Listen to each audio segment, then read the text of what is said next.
Talchar Swkang Assam Silchar Khokjakmani Khungsa bike Malkhung Chasalo Bishramganj Thanani police Bhatta Warengbari Amchaini Naitogwi Tikhlaikha Asli party munoti Bishramganj Thanani police shaka party muni koktuma mankino police Bhatta Warengbari Amchaio thangai AS011Z 1667 marini bike noti shawito bokha aboni aglo party munoti chaitogwi naitung mugo onkore Assam Haste ni hinai Mankha aboni logi no Mankha Talchar Swkang o bike Khokjakmani hinai আজকে সকালে আমরা 9টা আনুমানিক 9টার সময় একটা খবর পাই যে লোকালের লোকজনের কাছ থেকে আমাদের এলাকার বিশালগঞ্জ থানাধীন ইটবাটা ওয়ারেংবাড়ি এখানে এলাকাতে একটা বাইক পড়ে আছে।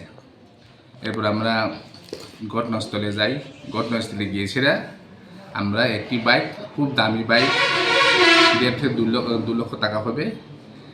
বাইকের নাম্বারটা হচ্ছে AS11Z 1667 এই বাইকটা আমরা উদ্ধার করি ওইখান থেকে রিকভারি করে আমরা এরপরে তার নেম প্লেটের মাধ্যমে আমরা সার্চ করি এরপরে আমরা দেখতে পাই যে এই বাইকের মালিক হচ্ছে আব্দুল রহিম ভুইয়া। এটা হচ্ছে আসামের শিলচরে তার বাড়ি বাসিন্দা।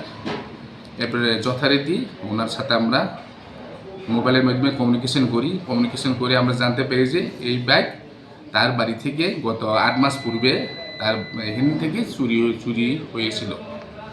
এখন উনি যদি আসেন আমরা কথোপকথন বলার পর জানতে পারছি সে আসলে ওই যে রিকভারি বাইকটা ওনার কাছে আমরা হ্যান্ডওভার করা হবে without proper documents. Without proper ডকুমেন্টের মাধ্যমে আমরা সবকিছু ফর্মালিটি অবজার্ভ করেই তাকে আমরা হ্যান্ডওভার করা হবে। যা আছে ইনভেস্টিগেশনে আমরা এখন ইনকোয়ারি চলবো এই ম্যাটারটা এটা কি হচ্ছে এগুলি আন্ডার ইনভেস্টিগেশন আছে। Thank you sir. Bureau report চিনি খরাং।